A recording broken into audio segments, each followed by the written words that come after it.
ہم بات کریں گے آج تھرڈ ایئر کا ٹاپک ہے پرسیپشن کا۔ پرسیپشن کو ہم اردو میں ادراک کہتے ہیں۔ ہم اپنی 5 سینسز کے تھرو ایکسٹرنل ورلڈ سے انفارمیشن گین کرتے ہیں، پھر ہمارے ذہن نے اس کو کوئی معنی دینے ہوتے ہیں۔ اس کا نام ہے پرسیپشن، اس کا نام ہے ادراک۔ اب ادراک میں کوئی خلل ہو جائے، واقعہ پرسیپشن میں کوئی پرابلم آ جائے تو اسے ہم کہتے ہیں ادراکی خلل یا پرسیپشن کی خرابیاں۔ یہ ڈفرینٹ میڈیکیشن کے اثرات سے بھی ہو سکتا ہے، یا آپ کی انٹرنل کیفیت جو ہے، آپ کی طبیعت پر بھی منحصر ہے کہ آپ پرسیپشن میں کوئی گڑبڑ کریں، غلطی کریں۔ جیسے آپ نے ایلیوژن سنا ہوگا، آپ کو پتہ ہونا چاہیے کہ ایلیوژن کیا ہے، ہیلوسینیشنز کیا ہے، ڈیلوژن کیا ہے۔ ایلیوژن کہتے ہیں wrongly perceive things, wrongly perceive stimulus.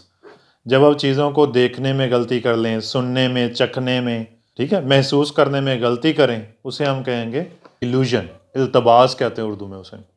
Hallucinations کہتے ہیں کہ جب ہم چیزیں ہمیں دکھائی دیں، جب چیزیں ہمیں سنائی دیں، چیزیں ہمیں محسوس ہوں، جبکہ چیزیں وہاں موجود ہی نہ ہوں۔ اردو میں اسے وہم بھی کہہ دیتے ہیں۔ We perceive stimuli when it is actually not present ہے hallucination، ٹھیک ہے۔ We wrongly perceive things when it is actually present، یہ ہے illusion۔ Got it؟ دونوں کا فرق سمجھ آیا؟ پرسیپشن کی جو ڈیفینیشن آپ کی بک نے کی ہے وہ کیا ہے؟ ہم ایک ایسی دنیا میں زندگی بسر کرتے ہیں جس میں ہمیں ہر وقت مختلف مہیجات سے واسطہ پڑتا ہے۔ ان میں سے کچھ مہیجات سادہ اور کچھ پیچیدہ نوعیت کے ہوتے ہیں۔ جب ہم ان مہیجات کی ماہیت کے بارے میں بہتر طور پر وقوف حاصل کر لیتے ہیں، یعنی ہم کسی بھی سٹیمولس کے بارے میں اچھے سے جان لیتے ہیں، تو یہ ادراک کہلاتا ہے۔ میں نے آپ کو پہلے بتایا کہ 5 سینسز کے تھرو آپ نے اس دنیا سے انفارمیشن حاصل کر کے اپنے ذہن تک پہنچانی، پھر ذہن نے اسے موجودہ معلومات اور پرانی ماضی کی معلومات کے تناظر میں کوئی معنی دینے ہوتے ہیں۔ اس میں آپ کی انٹرنل کیفیت، آپ کی ذاتی کیفیت جو ہے، اندرونی کیفیت ہے، وہ بھی اس معنی پہنانے میں کار فرما ہوگی۔ فار ایگزامپل آپ کو بخار ہے تو آپ کو ہو سکتا ہے لوگوں کی باتیں اچھی نہ محسوس ہوں، آپ کو ذائقے کڑوے محسوس ہوں اس بخار کی وجہ سے۔ آپ کے ایکسپیرینسز موجودہ ٹھیک نہ ہوں تو آپ کو ہر چیز بری لگے گی۔ ادراک سے مراد ہے وقوف حاصل کرنا۔ وقوف حاصل کرنے کو کہتے ہیں جاننا۔ یہ عمومی اصطلاح ہے جو اس عمل کی مکمل وضاحت کرتی ہے جس کے ذریعے ہم اپنے گرد و پیش سے آگاہ ہوتے ہیں۔ ہم اپنے گرد و پیش سے، اپنے ارد گرد میں موجود چیزوں سے آگاہ ہوتے ہیں جسٹ بیکاز ہمیں صلاحیت دی گئی ہے پرسیپشن کی۔ ادراک کے عمل میں حواس کے ساتھ ساتھ حافظہ اور فکر بھی شامل ہیں، یعنی کہ ہمارا حافظہ کیا ہوتا ہے؟ چیزوں کو محفوظ کر لینا اور وقت آنے پر دہرا لینا، یہ ہمارا حافظہ ہوتا ہے۔ یہ بھی کار فرما ہوتا ہے جب ہم چیزوں کے بارے میں جانتے ہیں، انفارمیشن لیتے ہیں، پرسیو کرتے ہیں چیزوں کو، چیزوں کا ادراک کرتے ہیں، تو ہمارا حافظہ بھی اس میں کردار ادا کرتا ہے اور ہماری سوچ بھی کردار ادا کرتی ہے۔ فکر کہتے ہیں سوچ کو، تھنکنگ کو۔ جو حصی معلومات کو ماضی کے تجربات، عقائد، میں نے آپ کو پہلے بھی بتایا کہ جو ہمارے ماضی کے تجربات ہوتے ہیں ان کی روشنی میں ہم آنے والی جتنی بھی چیزوں کو دیکھیں گے ان کی روشنی میں دیکھیں گے۔ ہم نے اس چیز کو میں ایک مثال سے سمجھاتا ہوں۔ آپ ابھی کے زمانے میں موجود کسی چیز کے بارے میں رائے قائم کرنے میں کیسے رائے قائم کرو گے؟ ایک تو آپ کی current qualification, current information matter کرے گی، ایک آپ کے ماضی کے تجربات میٹر کریں گے۔ ہم دوسروں کے بارے میں جو بھی رائے رکھتے ہیں اس میں ماضی کے ایکسپیرینسز بھی شامل ہوتے ہیں، موجودہ بھی تجربات شامل ہوتے ہیں، ہماری ایج، ہماری کوالیفیکیشن۔ ہم ہر چیز کو دیکھتے ہوئے، ہر چیز کی مدد سے کوئی نئی نظریہ قائم کرتے ہیں۔ ابھی ہم کوئی نظریہ قائم کرتے ہیں تو اس میں ہمارے ماضی کا تجربات بھی کار فرما ہوتے ہیں۔ اس کی مثال میں دیتا ہوں آپ کو۔ ایک بچہ وہ گلی میں کھیل رہا تھا، وہ ایک شخص سے ڈر گیا، یا ایک شخص نے اسے ڈرا دیا کسی طرح سے۔ اس شخص کے بڑے بال تھے، یا اس کی مونچھیں ایسی تھی، اس کا ناک ایسا تھا، اس کا چشمہ ایسا تھا۔ وہ ایک تصور انسان کے ذہن میں بیٹھ جائے گا۔ انسان بڑا ہو جائے گا لیکن پھر بھی اسے اس سے ملتے جلتے چہروں سے نفرت ہو جائے گی، اسے وہ چہرے برے لگیں گے۔ وہ ڈیفینیشن سیٹ کر لے گا کہ ایسے والے لوگ اچھے نہیں ہوتے۔ اسے پتہ بھی نہیں ہوگا کہ وہ ایسا کیوں سوچ رہا ہے، بس اسے تھوڑا خوف آتا ہے ایسے چہروں سے۔ اس کی ریزن یہ ہوگی کہ اس کے ماضی میں جو پرسیپشن ہے، ٹھیک ہے، وہ جو ماضی کی تجربات ہیں، ایکسپیرینسز ہیں، اس میں ایک خوف بیٹھ گیا تھا۔ اب کے زمانے میں وہ پرسیو جب بھی چیزوں کو کرتا ہے تو وہ پرانے ماضی کے تجربات کے عکس میں پرسیو کرتا ہے۔ کسی شے، واقعے یا مظہر کے ذہنی وقوف کا نام ادراک ہے۔ جب بھی ہم کسی آبجیکٹ کو دیکھتے ہیں، جب بھی ہم کسی واقعے کے بارے میں کوئی رائے قائم کرتے ہیں، تو اس کے بارے میں ہمارا ذہن جو بھی معنی دیتا ہے اس واقعے کو، اس تجربے کو، اسی کو ادراک کہتے ہیں۔ اب اس ادراک میں آپ کے حسیات نے بھی کام کیا، آپ کی فکر نے، سوچ نے بھی کام کیا، اور آپ کے ماضی کے تجربات نے بھی کام کیا۔ یہ حواس مہیجات کے معنی، حافظہ اور ذاتی کیفیات کو شامل کرنے سے تشکیل پاتا ہے، یعنی اس میں ساری چیزوں کا کام ہوتا ہے۔ حواس اور ادراک، سنسیشن اور پرسیپشن کا تعلق آپس میں کیسے ہے؟ حواس ادراک کے لیے بنیاد فراہم کرتے ہیں۔ جو ہماری سینسز ہیں نا، وہ کسی بھی ادراک کے لیے بنیاد فراہم کرتے ہیں۔ ہمارے سینس آرگنز ہیں نا، ہم سونگھتے ہیں، چکھتے ہیں، سنتے ہیں۔ ہمارے سینس آرگنز بنیاد فراہم کرتے ہیں ہماری سینسز کو۔ ہماری سینسز، ہماری حسیات بنیاد فراہم کرتی ہیں ادراک کو، پرسیپشن کو۔ انہی کے تھرو ہم نے چیزوں کو اندر لے کے جانا نا ذہن میں۔ ہم اپنے 5 سینس آرگنز کے ذریعے انفارمیشن کو حاصل کرتے ہیں ایکسٹرنل ورلڈ سے۔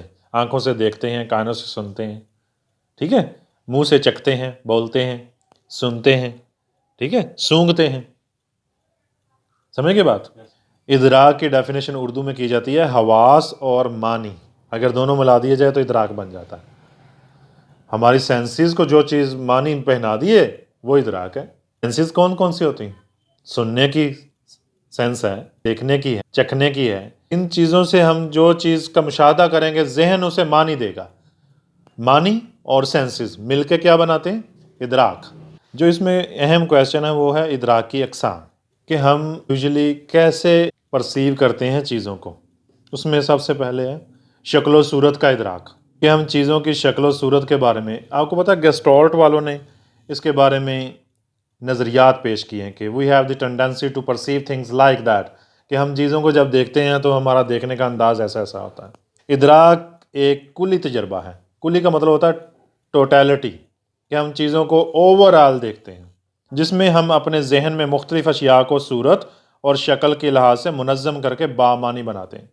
منظم کرنے سے مراد یہ ہے کہ ہم چیزوں کو بائی پارٹس نہیں دیکھتے، ہم مجموعی طور پہ دیکھتے ہیں، اور اس کا ایک معنی ہمارا ذہن پہناتا ہے۔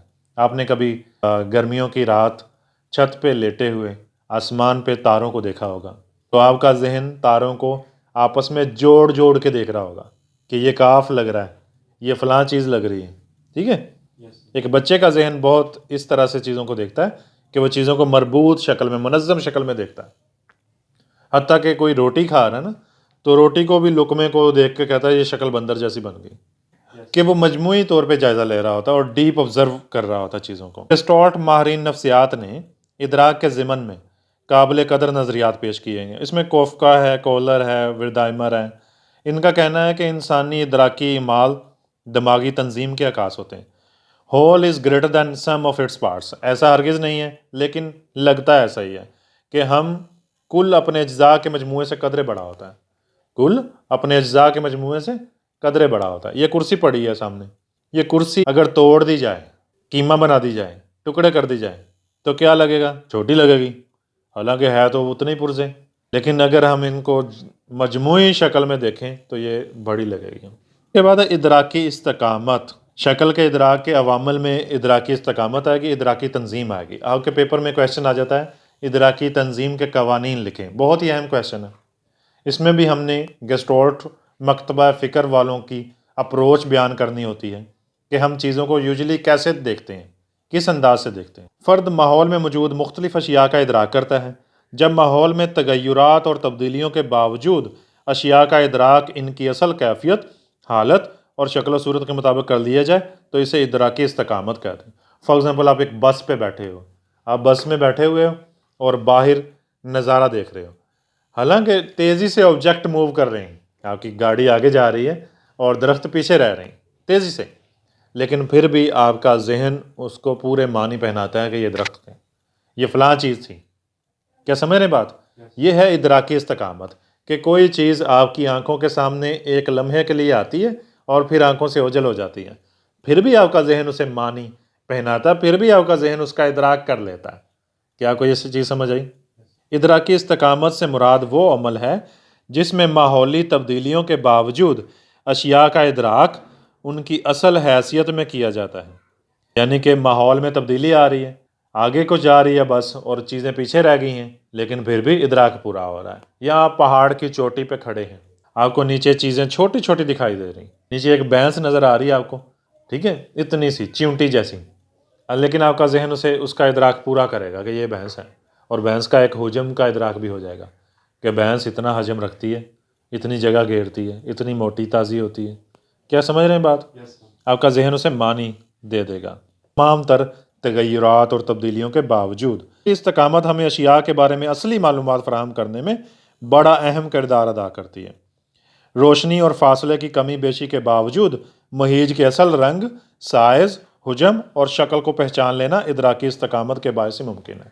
دھند پڑی ہوئی ہے، سامنے ہاتھی ہے، اس دھند کی وجہ سے اس کا رنگ ہی اور دکھ رہا ہے، اس کا سائز ہی نہیں پتہ چل رہا، لیکن جیسے ہی آپ کے ذہن کو پتہ چلے گا کہ یہ ہاتھی ہے، مجموعی طور پہ آپ کا ذہن فوراً ہی اس کا رنگ بھی پرسیو کر لے گا، آپ کا ذہن فوراً ہی اسے معنی بھی دے دے گا۔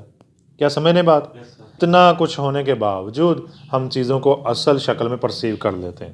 ادراک میں ہم دو طرح کا تجزیہ کرتے ہیں، ایک ہے خد و خال کا تجزیہ، فیچر انالیسس جسے کہتے ہیں، پھر ہے ماحولیاتی تجزیہ۔ خد و خال کا تجزیہ کیا ہوگا؟ اس تجزیے کی روح سے محیط کے تمام خد و خال کا جائزہ لیا جاتا ہے۔ جو بھی چیز ہم دیکھ رہے ہیں، سن رہے ہیں، چکھ رہے ہیں، اس کے تمام خد و خال کا جائزہ لیا جاتا ہے۔ صورتحال کے مختلف عناصر کا الگ الگ جائزہ لے کر ایک مجموعی نتیجہ اخذ کیا جاتا ہے۔ اس عمل سے ادراکی استقامت حاصل ہوتی ہے۔ فار ایگزامپل، آپ کی آنکھوں پہ پٹی باندھ دی گئی ہے اور آپ کو ایک چیز چکھائی گئی ہے، آپ اس کے ذائقے کو محسوس کرو گے، آپ کا ذہن اسے کوئی معنی دینا چاہے گا۔ ماضی میں آپ نے کھیر کھائی ہوئی ہے، ماضی میں آپ نے طرح طرح کے سالن کھائے ہوئے ہیں، ٹھیک ہے، طرح طرح کی چیزیں کھائی ہوئی ہیں، آپ ماضی میں جو چیزیں کھا رکھی ہیں ان کے اکارڈنگ نئی کھانے والی چیز کو ایسوسیٹ کرو گے کہ یہ اس کے جیسا ذائقہ ہے۔ یا آپ کو ایک نیا کوئی جانور دکھایا گیا تو آپ نے کہا کہ اس کے کان ہاتھی جیسے ہیں، اس کے دم اونٹ جیسی ہے، اس کی ٹانگیں بکری جیسی۔ آپ ماضی میں جو چیزیں دیکھ رکھی ہیں، جن کا ادراک آپ کے ذہن میں شعوری طور پہ موجود ہے، آپ ان کے تناظر میں نئی آنے والی چیزوں کو پرکھیں گے اس کے خد و خال کی وجہ سے۔ اس کے بعد ہے ماحولیاتی تجزیہ، جس ماحول میں وہ چیز پائی جائے، اسے سیاق و سباق بھی کہتے ہیں۔ ارد گرد کے ماحول کے باعث بھی چیز کے معنی ہوتے ہیں، ٹھیک ہے۔ ایک عجیب سی چیز آپ کو دکھائی گئی، اس کے ارد گرد جنگل کا ماحول ہے تو اس کے معنی اور ہوں گے، اس کے ارد گرد کوئی اور ماحول ہے تو اس کے معنی اور ہوں گے۔ ہم چیزوں کو اس کے سیاق و سباق کے حوالے سے بھی دیکھتے ہیں، اس کے سراؤنڈنگ کے حوالے سے بھی دیکھتے ہیں۔ جس ماحول میں جو چیز ہوتی ہے، اس ماحول کی اس پہ گہری چھاپ ہم پرسیو کرتے ہیں۔ گوٹ اٹ؟ اس کی روح سے فرد محیط کا ادراک سیاق و سباق کے حوالے سے کرتا ہے۔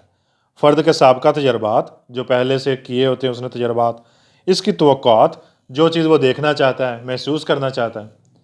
میں اس کی اکثر مثال دیتا ہوتا ہوں کہ آپ روڈ کے کنارے کھڑے ہیں، آپ رکشے کا ویٹ کر رہے ہیں، تو آپ کا ذہن، آپ کی نظریں، آپ کے کان رکشے کی آواز کو ہی ترسیں گے، ٹھیک ہے، رکشہ دیکھنا ہی آپ چاہو گے، پھر آپ کو ہر چیز رکشے کا گمان دے گی، کیونکہ آپ رکشہ ہی دیکھنا چاہتے ہیں۔ ہم لوگ اسی طرح سے اس زندگی میں ہمارا ذہن جو چیز کو سوچے گا، جو چیز چاہے گا، وہ اسے ملے گی۔ اگر دکھوں کو سوچنے بیٹھیں گے تو دکھ ملٹیپلائی ہوتے رہیں گے، بڑھتے جائیں گے، اور اگر خوشگوار لمحوں کو اکٹھا کرنا چاہو گے تو خوشگوار لمحے بڑھتے جائیں گے۔ جس چیز کی آپ کو طلب ہے وہ چیز ہی آپ کو ملے گی۔ ادراکی استقامت کی اقسام ہے، اس کے بعد ساخت کی اقسام ہے کہ ہم چیزوں کو ساخت کے حوالے سے، شیپ کے حوالے سے دیکھتے ہیں۔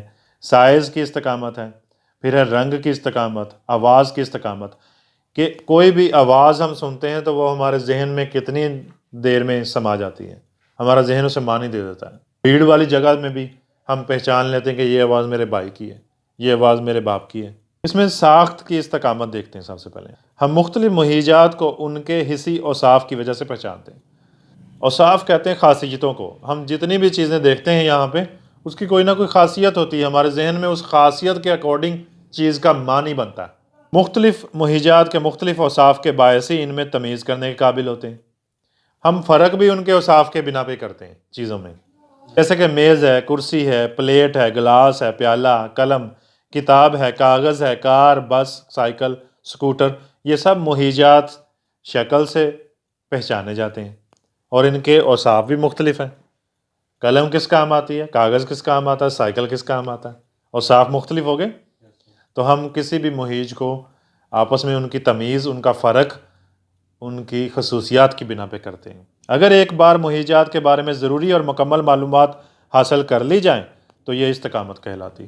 آپ کو قلم کے بارے میں ایک دفعہ پتہ چل گیا بچپن میں ہی کہ یہ ایسا ہوتا ہے، اس سے لکھتے ہیں، پھر اس کی استقامت رہے گی، مطلب وہ اس کا کنسیپٹ آپ کے ذہن میں رہے گا مستقل۔ جیسے ہی قلم ذہن میں آئے گا تو کوئی نہ کوئی شکل ذہن میں آ جائے گی۔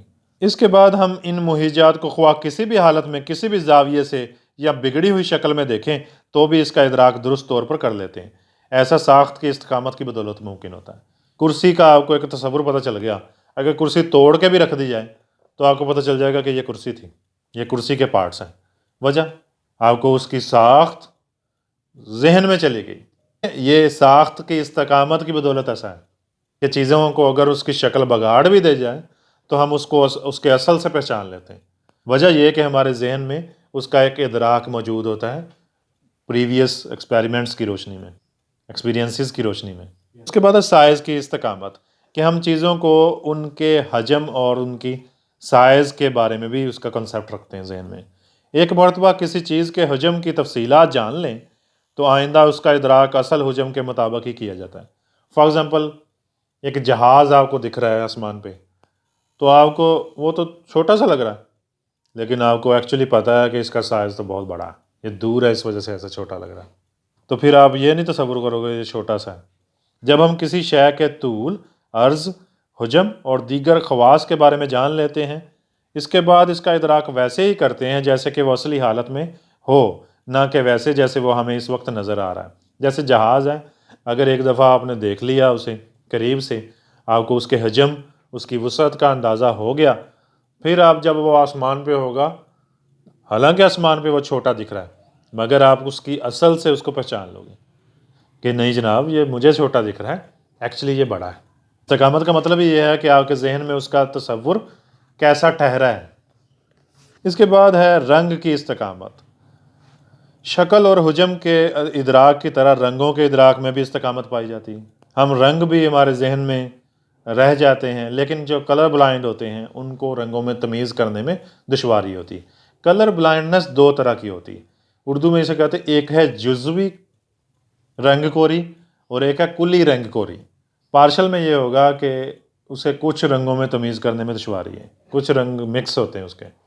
جو پوری طرح سے کلر بلائنڈ ہوگا، مکمل رنگ کوری کہتے ہیں جسے، اس میں کوئی بھی رنگ نہیں سمجھ آئے گا۔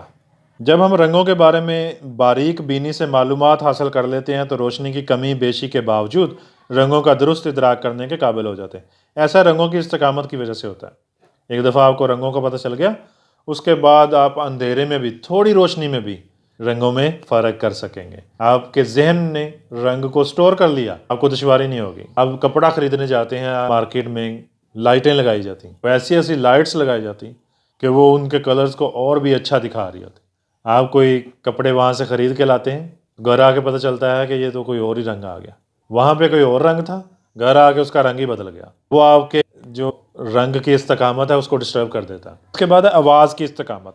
ایک بار سنی ہوئی آواز کو اس کی خصوصیات کے باعث فاصلے اور دیگر آوازوں کی موجودگی میں پہچان لینا۔ آپ کا دوست اسلم، اس کی آواز آپ جانتے ہیں، پھر وہ جتنی چاہے مرضی دور سے پکارے، پھر وہ جتنی چاہے مرضی کراؤڈڈ پلیس سے پکارے، آپ باقی آوازوں میں اس کی آواز پہچان لو گے۔ آواز بھی ہمارے ذہن میں سٹور ہو جاتی، آواز کا ادراک بھی ہم محفوظ کر لیتے ہیں اپنے ذہن میں، اور پھر جیسے ہی وہ آواز سنائی دیتی ہے ہم فوراً ہی ہمارے کان کھڑے ہو جاتے ہیں کہ کدھر سے آواز آئی، یہ تو فلاں کی آواز ہے۔ ایک بار سنی ہوئی آواز کو اس کی خصوصیات کے باعث فاصلے اور دیگر آوازوں کی موجودگی میں پہچان لینا کہ یہ فلاں شخص یا فلاں چیز کی آواز ہے، استقامت آواز کہلاتا ہے۔ ہم اپنے واقف اور شناسا افراد سے مدتوں بعد بھی ملیں تو آواز کی مدد سے انہیں پہچاننے میں زیادہ سہولت ہوتی ہے۔ ادراکی استقامت سے ہی ادراک کی تشکیل ممکن ہوتی ہے۔ جتنا بھی ہم پرسیو کرتے ہیں چیزوں کو، جتنا بھی ادراک کرتے ہیں، وہ سارا کا سارا ادراکی استقامت پر منحصر ہے۔ اگر ادراکی استقامت نہ ہو تو ہماری پرسیپشن میں خلل ہوں گے۔ اس کے بعد نہایت اہم کویشچن ہے ادراکی تنظیم کے قوانین۔ سب سے پہلا ہے فگر اینڈ گراؤنڈ، اسے شکل و عرض بھی کہتے ہیں۔ اس میں یہ ہوتا ہے کہ ہماری آنکھیں کسی چیز کو فگر مانیں گی، باقی بیک گراؤنڈ ہو جائے گا۔ جس چیز کو ہم فوکس کریں گے دیکھیں گے وہ فگر ہے، باقی گراؤنڈ ہے۔ Got it? فار ایگزامپل اس بورڈ پہ موجود اس ای کو اگر ہم دیکھیں گے تو یہ فگر بن جائے گا، باقی پس منظر میں چلی جائیں گی چیزیں۔ اور اگر آپ باقی چیزوں کو دیکھیں گے تو باقی چیزیں کیا ہوں گی؟ فگر بن جائیں گی اور یہ پس منظر میں چلا جائے گا۔ جیسے اس تصویر میں ہے، آ رہا صاحب؟ جیسے اس تصویر میں دکھایا گیا ہے، یہ تصویر کے بارے میں آپ کی کیا رائے ہے؟ اگر آپ وائٹ ایریا کو غور سے دیکھیں تو وائٹ ایریا فگر بن جائے گا اور بلیک ایریا پس منظر بن جائے گا، ٹھیک ہے؟ تو پھر کوئی اور شکل لگے گی۔ اور اگر آپ بلیک ایریا کو غور سے دیکھیں اور پھر وائٹ ایریا جو ہے وہ پس منظر بن جائے گا، بلیک ایریا تصویر بن جائے گی۔ کیا نظر آ رہا ہے آپ کو؟ اگر آپ بلیک ایریاز کو فگر مانیں یعنی کہ اس کو دیکھیں غور سے تو وائٹ ایریا پس منظر بن جائے گا۔ جب وائٹ ایریا پس منظر بن جائے گا تو بلیک میں فگرز نظر آ رہی ہیں، دو چہرے آمنے سامنے۔ اور اسی طرح اگر آپ وائٹ ایریا کو فگر کی شکل میں دیکھیں تو وہ ایک صراحی یا ایک گلدان کی جیسے دکھے گا، بلیک ایریا پس منظر میں چلا جائے گا۔ کیا آپ کو سمجھ آئی؟ شکل و عرض کا ادراک۔ شکل کے ادراک میں ہم شکل کو عرض سے الگ کرتے ہیں۔ عرض کہتے ہیں زمین کو، پس منظر کو۔ فرد ماحول میں موجود بہت سے مہیجات سے متاثر ہوتا ہے، لیکن اس کے باوجود ماحول میں موجود تمام اشیاء احاطۂ شعور میں نہیں لا جا سکتا۔ ہم ایک وقت میں مختلف چیزیں نہیں کر سکتے۔ فار ایگزامپل ایک بندہ کہتا ہے کہ میں تو فون بھی سن لیتا ہوں اور آفس کے معاملات بھی ڈیل کر لیتا ہوں اور ساتھ میں اپنا ورک بھی کر لیتا ہوں، تو یہ دکھنے میں تو کر رہا ہے لیکن اس کی اٹینشن ڈائیورٹ ہوگی، کبھی فون کی طرف جائے گی، کبھی اس پیج کی طرف جائے گی، کبھی سامنے بیٹھے شخص کی طرف جائے گی۔ ایٹ اے ٹائم وہ ساری چیزیں نہیں ہینڈل کر رہا بلکہ فلکچویٹ کر رہی ہے اس کی اٹینشن، ٹھیک ہے؟ تو وہ یہ کہہ رہا ہے کہ جب ہم کسی ایک چیز کو دیکھیں گے تو وہ چیز تصویر بن جائے گی اور باقی پس منظر میں چلا جائے گا، اور جب دوسری چیز کو پس منظر کو دیکھیں گے تو وہ تصویر بن جائے گا اور جو پہلے تصویر تھی وہ پس منظر میں چلی جائے گی۔ کیا آپ کو سمجھ آئی چیز کہ ہماری توجہ ایک وقت میں کسی ایک چیز پہ جائے گی، فلکچویٹ کر جائے گی تیزی سے، لیکن جب فوکس کرے گی تو کسی ایک چیز کو کرے گی۔ گوٹ اٹ؟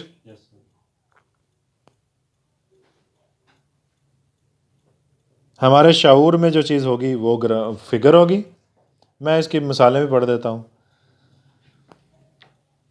لیکن اس کے باوجود ماحول میں موجود تمام اشیاء احاطۂ شعور میں نہیں لائی جا سکتی۔ کچھ اشیاء فرد کی دلچسپی کے باعث واضح ہو جاتی ہیں جبکہ باقی اشیاء غیر واضح اور مبہم رہ جاتی ہیں۔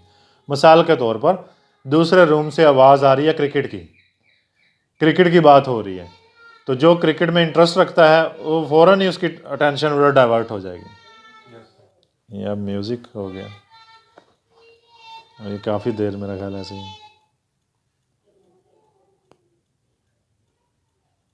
ایسی اشیاء جو مبہم، غیر واضح اور کم اہم ہوتی ہیں وہ پس منظر میں چلی جاتی ہیں اور عرض کہلاتی ہیں، یعنی کہ گراؤنڈ بن جاتی، پس منظر بن جاتی ہیں۔ شکل اور عرض کا تصور احاطۂ شعور اور مرکز شعور جیسا ہی ہے۔ احاطۂ شعور عرض جبکہ مرکز شعور شکل ہے۔ جس طرح مرکز شعور میں تغیر آتا ہے، یعنی کہ ہمارا جو شعوری مرکز ہے اس میں جب تبدیلی آتی ہے تو تصویر بھی بدل جاتی ہے، پس منظر بھی بدل جاتا ہے۔ کیا آپ کو یہ صحیح سے سمجھ آیا؟ اس کی مثال دی گئی ہے کمرہ جماعت میں جب طلباء دھیان سے استاد کا لیکچر سن رہے ہوتے ہیں تو استاد شکل ہوتا ہے، یعنی کہ مین فوکس تو استاد کی آواز ہے، باقی جو باہر سے شور آ رہا ہے، ٹھیک ہے، وہ پس منظر میں چلا جائے گا۔ اور اگر کوئی بچہ ایسا ہے جو باہر والے چیزوں کو زیادہ اہمیت دے رہا ہے، پریورٹی دے رہا ہے، تو اسے استاد کی آواز جو پس منظر میں چلی جائے گی اور وہ باہر مانگنے والی کی آواز وہ فگر بن جائے گی۔ کیا آپ کو سمجھ آ رہی؟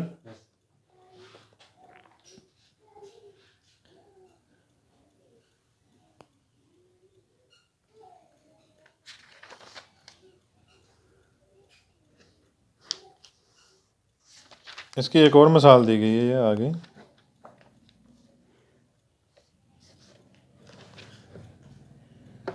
اس کے بعد لکھا ہے تختہ سیاہ پر سفید چاک سے اور سفید بورڈ پر کالے یا نیلے مارکر سے اسی لیے لکھا جاتا ہے تاکہ تضاد قائم ہو.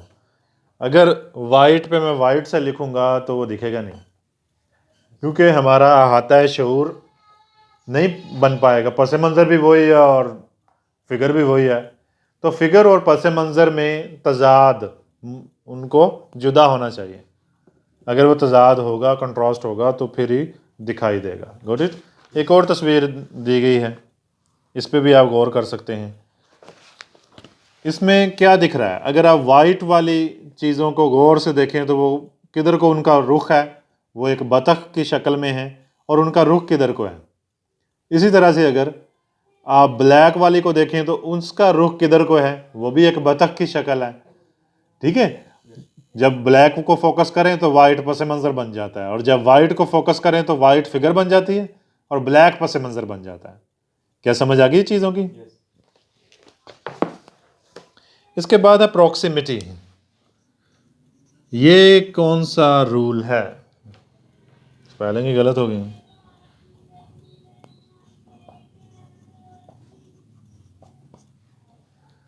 پروکسیمیٹی اسے قربت کہتے ہیں، یعنی کہ ہم چیزوں کو we have the tendency to perceive things like that. ہم چیزوں کو آس پاس کر کے دیکھتے ہیں، ہم چیزوں کا کنیکشن بنا دیتے ہیں. کبھی آپ نے نماز پڑھنے کے دوران جائے نماز میں پروکسیمیٹی کی ہوگی. ٹھیک ہے. ڈیزائن آپس میں کبھی کسی چیز کو فگر بنا دیا، کبھی کسی چیز کو پس منظر بنا دیا. ٹھیک ہے. اسی طرح سے آپ بس میں سفر کے دوران بھی چیزوں کو دیکھتے ہیں. چھت پر تاروں کو بھی آپ آپس میں پاس کر کے کوئی شکل بناتے ہیں. چیزیں بکھری ہوئی ہیں، ڈاٹ ہیں ڈفرینٹ، لیکن آپ ان ڈاٹس کو آپس میں کنیکٹ کر کے کچھ شکل بنا رہے ہوتے ہیں کہ یہ ایسے فلاں کا چہرہ لگ رہا ہے، ایسا ہے ویسا ہے. کیا سمجھ آ رہی بات؟ خارجی ماحول میں موجود مہیجات جو قریب اور مشترک خصوصیات رکھتے ہیں، ان کے الگ الگ گروہ بنا لیے جاتے ہیں. انہیں کلی طور پر ایک اکائی اور وحدت کی صورت میں دیکھا جاتا ہے. دی گئی تصویر میں ہم 7 لائنوں کو 2 جوڑوں اور ایک الگ لائن کے طور پر دیکھتے ہیں، جیسے کہ یہ ہے. اب کہنے والا اسے یہ بھی کہہ سکتا تھا کہ یہ لائنیں ہیں ڈیفرنٹ، مگر جو لائنیں آپس میں سملر ہیں اور ہیں بھی قریب، تو اس قربت کے تاثر میں ہم اسے ایک شکل مان لیتے ہیں، ایک سیٹ مان لیتے ہیں کہ یہ ایک جوڑا، پھر آگے ہے ایک نیکسٹ. سمجھ آ رہی؟ اس کے بعد مشابہت ہے، سملیرٹی ہے، کہ ہم مختلف چیزوں کو ایک خصوصیت کے بنا پہ ایک یونٹ سمجھتے ہیں. جیسے یہ تصویر دی گئی ہے کہ چھوٹے چھوٹے باکسز ہیں اور کچھ باکسز ایک کراس کی مانند نظر آ رہے ہیں. وہ کلر ہو رہا ہے یا سائز ہو رہا ہے، اسے ہم نے ایک کراس کی شکل میں پرسیو کیا. باقی جو ہیں ان کو ہم نے علیحدہ دیکھا صرف سملر ہونے کی بنیاد پر. اس کے بعد ہے گڈ فارم، اچھی شکل.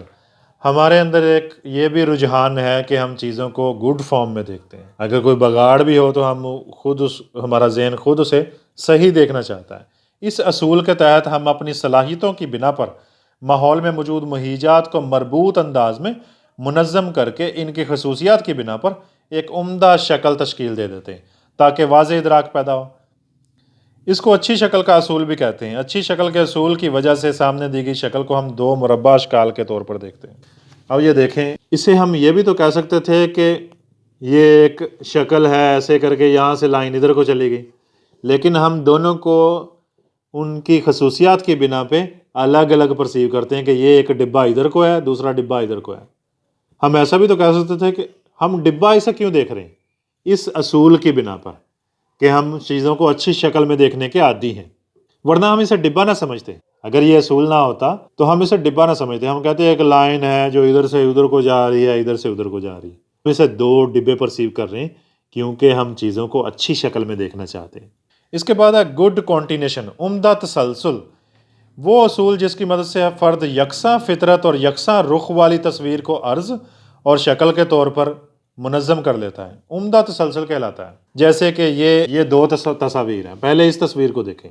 ہم یہ بھی تو کہہ سکتے ہیں ڈفرینٹ ڈاٹس لگے، نہیں، ہم ایک لائن کو دوسری لائن کے اوپر سے ایسے گزرتا ہوا محسوس کر رہے ہیں. اسی طرح سے یہ ہے جب ہم یہاں سے چلتے ہیں تو ہم ادھر کو بھٹکتے نہیں ہیں، بلکہ ہم یہ والا پورا ڈبیاں آگے کے لے کے جاتے ہیں۔ اس شکل کو غور سے دیکھیں، جب ہم شروع کرتے ہیں الف سے تو الف سے ہم ادھر کو نہیں بھٹکتے، ہم الف سے ادھر کو جاتے ہیں۔ کس بنا پہ؟ شکل کی بنا پہ کہ یہ ایک شکل ہے، اس کے اوپر سے ایک ویوی لائن ہے۔ ہم اسے دو جدا چیزیں سمجھ رہے ہیں۔ کیوں؟ کیونکہ عمدہ تسلسل ہے۔ ہم اس تسلسل کو جاری رکھیں گے کہ یہ مسلسل ایک لائن اور یہ مسلسل ایک دوسری لائن۔ ہم یہاں سے ہمارا ذہن بھٹکے گا نہیں۔ ہو سکتا ہے کوئی بچہ چھوٹا، اسے ہم کہیں گے اس کے اوپر لائن کرو، تو وہ ہو سکتا ہے ایسے کر کے ادھر کو چلا جائے، ٹھیک ہے، جس میں عمدہ تسلسل کی کوالٹی ابھی برقرار نہیں ہوئی، ابھی نہیں بنی۔ کیا سمجھ آئی چیزوں کو؟ اس کے بعد ہے کلوجر، کہ ہم چیزوں کو کلوز کر کے دیکھتے ہیں، ٹھیک ہے۔ یہ دو تصاویر ہیں، اس میں ایک میں یہ ہے، ہم اسے ڈاٹس بھی کہہ سکتے ہیں کہ یہ دبے لگے ہوئے ہیں، لیکن یہ کیا نظر آ رہا ہے؟ ایک ڈوگ کی شکل میں ہم اسے پرسیو کر رہے ہیں، حالانکہ یہ ڈوگ کہاں سے ہے؟ صرف دبوں کی بنا پہ یہ ایک ڈوگ تشکیل دے رہا ہے۔ اسی طرح سے یہ ہے ایک دائرہ، یہ دائرہ نہیں تھا، اصل میں ڈاٹس تھے، لیکن اس اصول کی مدد سے ہم نے اسے ایک دائرے کی شکل دی، ٹھیک ہے۔ اسے کہتے ہیں کلوجر۔ اس اصول کے تحت تھوڑی بہت ادھوری اشکال کا ادراک مکمل صورت کے طور پر کیا جاتا ہے۔ فار ایگزامپل ایک کوئی چیز ہے، وہ ادھوری ہے، ہمارا ذہن اسے خود ہی تکمیل کر دیتا ہے اس کی۔ نامکمل مربع شکل یا نامکمل دائرہ پر دیکھنے پر فرد خود ہی انہیں مکمل کر لیتا ہے، جیسا کہ دی گئی تصویر کو ہم ایک دائرے اور ایک جانور کے طور پر دیکھتے ہیں، حالانکہ یہ تصویر نہیں ہے، یہ مکمل تصویر تو نہیں ہے۔ اس کے بعد ہے مشترک انداز، کامن فیٹ اسے کہتے ہیں۔ آپ کو بنانا بھی ہوگا پیپر کے لیے۔ یہ دیکھیں، آپ اس کو جدا کر سکتے ہیں، آپ ایسے بھی گنتی کر سکتے ہیں، نیچے کو بھی نہیں۔ آپ کہہ رہے ہیں کچھ اس طرح کو ہیں، کچھ اس طرح کو ہیں، ایک ہی طرح کے لوگ ادھر کو ہیں، ٹھیک ہے، جس کا بازو ادھر کو جا رہا ہے۔ اس کی وجہ کیا ہے؟ کہ ان کی منزل ایک ہے، یہ ادھر کو جا رہے ہیں، یہ ادھر کو جاتے ہوئے معلوم ہو رہے ہیں، ٹھیک ہے، صرف اس کے بازو ادھر کو ہیں، تو اس وجہ سے ہم ان کو گروپنگ کر دیتے ہیں کہ یہ ایک علیحدہ گروپ ہے، یہ ایک علیحدہ گروپ ہے، یہ ایک علیحدہ گروپ ہے۔ جب کوئی چیز ساتھ ساتھ ایک ہی سمت میں حرکت کرے تو اس کا ایک گروپ بن جاتا ہے۔ جب نکات ایک ہی سمت میں حرکت کرتے ہیں تو ان کے ادراک میں آسانی ہو جاتی ہے۔ مثلاً لائن میں چلتی ہوئی گاڑیاں، پریڈ کرتا ہوا فوج یا پولیس کا دستہ وغیرہ۔ آپ نے دیکھا ہوگا کتنا ڈسپلن ہوتا ہے۔ جب اکٹھے بازو کو موو کر رہے ہوتے ہیں تو وہ حرکت ہمیں اچھی لگ رہی ہوتی اور ہم ایک سیٹ بنا لیتے ہیں، ٹھیک ہے، ہمارا ذہن اسے ایک اچھی چیز میں تصور کرتا ہے، کیونکہ وہ بالکل سیم سٹیپ اکٹھے ہو رہا ہوتا ہے۔ Got it? زیر نظر تصویر میں ہم ہر لائن کا ادراک ان کی حرکت کے حوالے سے کر رہے ہیں، حالانکہ یہ حرکت نہیں کر رہی، لیکن یہ ہمیں رخ بدلتی ہوئی معلوم ہوتی ہیں، صرف اپنے بازو اور ٹانگ کی بنا پہ، اگر اسے تصویر مانا جائے تو۔ یہ ادراک دائیں سے بائیں رخ کیا جاتا ہے، نہ کہ اوپر سے نیچے۔ آپ ایسا بھی تو کر سکتے تھے کہ آپ کہتے کہ 1 2 3 ادھر کو ہیں، نہیں، آپ نے ادھر کو گروپنگ کی، پہلا ادھر کو گروپ، دوسرا یہ۔ اس کی وجہ، اس میں سملیرٹی بھی ہے، اس میں قربت بھی ہے، تقریباً ہم سارے اصول اوور لیپ کر کے ان کا جائزہ لیتے ہیں۔ اس کے بعد ہے کانٹیکسٹ، سیاق و سباق۔ ہم چیزوں کو اس کے سیاق و سباق کی مدد سے دیکھتے ہیں۔ مثلاً یہ تصویر دی گئی ہے، اس میں انسانوں کے چہرے ہیں اوپر والی لائن میں، ٹھیک ہے، اور اچانک سے لاسٹ والی میں ہم اس میں بھی انسان کھوجنے کی کوشش کریں گے۔ یہ ماؤس جیسا دکھ رہا ہے نا، لیکن اچانک سے ہم اس میں بھی انسان کو کھوج کرنے کی کوشش کریں گے۔ پھر دوسری لائن ہے، دوسری لائن میں جانور دیے گئے ہیں، لیکن آخری والی شکل کو ہم کوئی چہرہ سا تسلیم نہیں کریں گے، کیونکہ جانور دکھ رہے ہیں تو جانوروں کی لائن میں ہم اسے چوہا پرسیو کر لیں گے۔ اوپر والے میں ہم اسے چوہا نہیں سمجھیں گے، بلکہ ایک شکل ہی، ایک بوڑھے بابا جی کی شکل سمجھیں گے، یا ہمارا ذہن اسے کوئی شکل سمجھنے میں، اسے کوئی انسانی شکل سمجھنے میں کوشش کرے گا۔ کیا سمجھ آئی آپ کو بات؟ اس اصول کی مدد سے کہ ہم چیزوں کو اس کے سیاق و سباق، اس کے ارد گرد کیا چیزیں ہیں، کیا یہ جانوروں کی کیٹاگری ہے، کیا یہ انسانوں کی کیٹاگری ہے، اس حوالے سے چیزوں کا ادراک کرتے ہیں۔ سیاق و سباق یا محل وقوع سے بھی ادراک متاثر ہوتا ہے۔ بعض اوقات صرف سیاق و سباق کے باعث ایک جیسی اشیاء بھی ایک جیسی نہیں لگتی۔ زیر نظر تصویر میں پہلی قطار کی آخری تصویر اور دوسری قطار کی آخری تصویر محض سیاق و سباق کی بنا سے مختلف نظر آتی ہے۔ چہروں کو دیکھنے کے بعد چہرہ نظر آتا ہے، وہ جانوروں کو دیکھنے کے بعد وہی شکل جانور کی شکل اختیار کر لیتی. کیا کو سمجھ آئی؟ اس کے بعد ہے مظہر حوالہ، فریم آف ریفرنس کانسیپٹ. ادراک میں فطری طور پر باطنی اور خارجی تعلقات کے حوالے موجود ہوتے ہیں. ہر شخص اپنے نقطہ نظر سے کسی شے کو دیکھتا ہے. ہر شخص اپنے نقطہ نظر سے کسی شے کو دیکھتا ہے. میں نے آپ کو پہلے بتایا جب ہم چیزوں کا واقعات کا ادراک کرتے ہیں تو ہم اپنے اکارڈنگ کریں گے. یہاں پہ باہر ایک سائیکل میں بائک لگ گئی، ایک بابا جی اسے جب دیکھیں گے ہو سکتا ہے وہ سائیکل والے کو قصوروار ٹھہرائیں.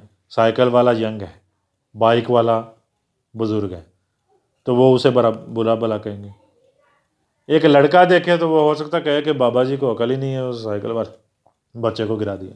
ہم ہر واقعے اور ہر آبجیکٹس کو، واقعات کو، چیزوں کو اپنی ایج کے اکارڈنگ، اپنے پرسنل ایکسپیرینسز کے اکارڈنگ دیکھتے ہیں. ہم سب انڈیویجول ڈفرینسز رکھتے ہیں. ہم سب ایک دوسرے سے ہر اعتبار سے مختلف ہیں. سوچ کے اعتبار میں بھی ہاں سملیرٹیز کسی ایک چیز دو چیز کو لے کے ہو سکتی ہے. ٹھیک ہے، ایک ہی عمر کے افراد دو مختلف چیزیں بھی سوچ سکتے ہیں. کچھ چیزوں میں ان کا آپس میں کنسنسس بھی ہو سکتا ہے کہ وہ ایک ہی چیز سوچ رہے ہوں. جیسے کہ طالب علم، مزدور، کارخانہ دار، افسر اعلیٰ، صارفین ایک ہی چیز کو اپنے زاویہ نگاہ سے دیکھتے ہیں. ایک پروڈکٹ کو صرف کرنے والے لوگ اسے کسی اور طرح سے دیکھیں گے، بنانے والے کسی اور طرح سے. ٹھیک ہے، ایک بزنس مین کسی چیز کو اور طرح سے دیکھے گا، ایک گاہک کسی اور طرح سے دیکھے گا. ایک طالب علم کسی چیز کو اور طرح سے دیکھے گا، ایک ٹیچر یا ایک مل میں کام کرنے والا مزدور کسی چیز کو اور طرح سے دیکھے گا. تین مختلف طلباء کے نمبر برابر ہوں تب بھی ان کا تاثر مختلف ہوگا. ایک کہے گا موجاں ہو گئی ہیں جی، اتنے نمبر آ گئے. دوسرا کہے گا لو جی میں تو اتنی محنت کی تھی، یہ تو نمبر ہی بہت تھوڑے. ٹھیک ہے، تیسرا بھی کوئی ایسے ہی انالیسس رکھ سکتا ہے. لائق اور نالائق طلباء کا رد عمل رزلٹ پر اسی لیے مختلف ہوتا ہے. ٹھیک ہے، ایک نالائق طالب علم تھوڑے سے نمبر لے کر بھی لڑیاں ڈالے گا میں پاس ہو گیا.